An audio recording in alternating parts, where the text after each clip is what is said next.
Hi guys, welcome back to my channel choose my kitchen. ಇವಾಗ ಹಲಸಿನಕಾಯಿ season ಆಗಿರೋದ್ರಿಂದ ಹಲಸಿನಕಾಯಿಂದ variety recipes ಮಾಡ್ಬೋದು. ಇವತ್ತು ನಾವು ಹಲಸಿನಕಾಯಿ ಹಣ್ಣಿನಲ್ಲಿ ಕಡುಬು ಹೇಗೆ ಮಾಡೋದು ಅಂತ ಈ ವಿಡಿಯೋದಲ್ಲಿ ನೋಡೋಣ. ತುಂಬಾ ಟೇಸ್ಟಿಯಾಗಿರುತ್ತೆ. ಸೊ ನೀವು ಕೂಡ ಮನೇಲಿ ಟ್ರೈ ಮಾಡಿ ನೋಡಿ. ಬನ್ನಿ ಇವಾಗ ಹೇಗೆ ಮಾಡೋದು ಅಂತ ನೋಡೋಣ. ನಾನಿಲ್ಲಿ ಬಾಳೆ ಎಲೆನ ಚೆನ್ನಾಗಿ ತೊಳೆದು ಅದನ್ನೆಲ್ಲ ಒರೆಸಿ ಈ ರೀತಿ ಕಟ್ ಮಾಡಿ ಇಟ್ಕೊಂಡಿದ್ದೀನಿ. ನೋಡಿ, ಈ ರೀತಿ ಯಾವ್ಯಾವ ಸೈಜ್ ಬೇಕು ಅಂತ ನೋಡಿಕೊಂಡು ಈ ರೀತಿ ಕಟ್ ಮಾಡಿ ಇಟ್ಕೊಂಡು ಅದನ್ನ ನಾವು ಗ್ಯಾಸಲ್ಲಿ ಬಾಡಿಸ್ಕೊಂಡಿದ್ದೀನಿ, ಅಥವಾ ಒಲೆಯಲ್ಲಿ ಎರಡು ಸೈಡು ನಾವು ಬಾಡಿಸ್ಕೊಳ್ಬೇಕು. ಈ ರೀತಿ ಈ ಎರಡು ಸೈಡು ಈ ರೀತಿ ಬಾಡಿಸ್ಕೊಂಡು ಈ ರೀತಿ ಕಟ್ ಮಾಡಿ ಇಟ್ಕೊಳ್ಬೇಕು. ಆಮೇಲೆ ನಾನು ತೆಂಗಿನಕಾಯಿನ ನೋಡಿ ಈ ರೀತಿ ಸಣ್ಣ ಸಣ್ಣದಾಗಿ ಕಟ್ ಮಾಡಿ ಇಟ್ಕೊಂಡಿದ್ದೀನಿ. ಸೊ ಕಡುಬು ತಿನ್ನುವಾಗ ಬಾಯಿಗೆ ಆವಾಗ ತೆಂಗಿನಕಾಯಿ ಸಿಗ್ತಾಯಿದ್ರೆ ತುಂಬಾ ಚೆನ್ನಾಗಿರುತ್ತೆ. ಇಲ್ಲಿ ನಾನು ಒಂದು ಈ ಸೈಜ್ದು ಹಲಸಿನಕಾಯಿನ ಅದರ ತೊಳೆಲ್ಲ ತೆಗೆದು ಒಂದು ಪಾತ್ರೆಯಲ್ಲಿ ಹಾಕಿ ಇಡ್ತಾಯಿದ್ದೀನಿ. ನೋಡಿ, ಈ ರೀತಿ ಎಲ್ಲ ತೊಳೆನ ಬಿಡಿಸ್ಕೊಳ್ತಾ ಇದ್ದೀನಿ.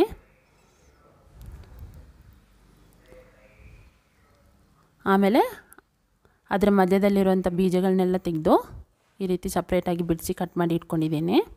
ಇದನ್ನ ನಾವು ಮಿಕ್ಸಿ ಜಾರಿಗೆ ಹಾಕ್ಕೊಂಡು ಗ್ರೈಂಡ್ ಮಾಡ್ಕೊಳ್ಬೇಕು. ಫೈನಾಗಿ ಈ ರೀತಿ ನೋಡಿ ನೈಸಾಗಿ ಗ್ರೈಂಡ್ ಮಾಡಿ ಇಟ್ಕೊಂಡಿದ್ದೀನಿ.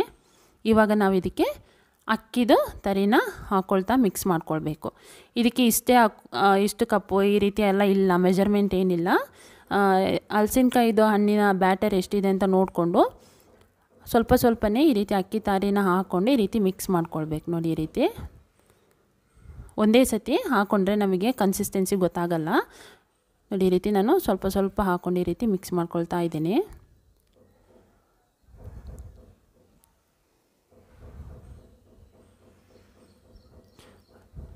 ರುಚಿಗೆ ಸ್ವಲ್ಪ ಉಪ್ಪು ಹಾಕ್ಕೊಂಡಿದ್ದೀನಿ. ಉಪ್ಪು ಮತ್ತು ಏಲಕ್ಕಿ ಹುಡಿ, ಇದು ಇಲ್ಲಿ ತೋರಿಸ್ಲಿಕ್ಕೆ ಆಗಲಿಲ್ಲ. ಒಂದು ಸ್ವಲ್ಪ ಉಪ್ಪು ಮತ್ತು ಒಂದು 1/4 ಟೀ ಸ್ಪೂನಷ್ಟು ಏಲಕ್ಕಿ ಹುಡಿ ಹಾಕ್ಕೊಂಡಿದ್ದೀನಿ. ಆಮೇಲೆ ನಾವು ಕಟ್ ಮಾಡಿ ಇಟ್ಕೊಂಡಿರುವಂಥ ತೆಂಗಿನಕಾಯಿ ಎಲ್ಲನ ಹಾಕ್ಕೊಂಡು ಈ ರೀತಿ ಚೆನ್ನಾಗಿ ಮಿಕ್ಸ್ ಮಾಡ್ಕೊಳ್ಬೇಕು. ಸೊ ಈ ಕನ್ಸಿಸ್ಟೆನ್ಸಿ ಇದ್ದರೆ ಸಾಕು.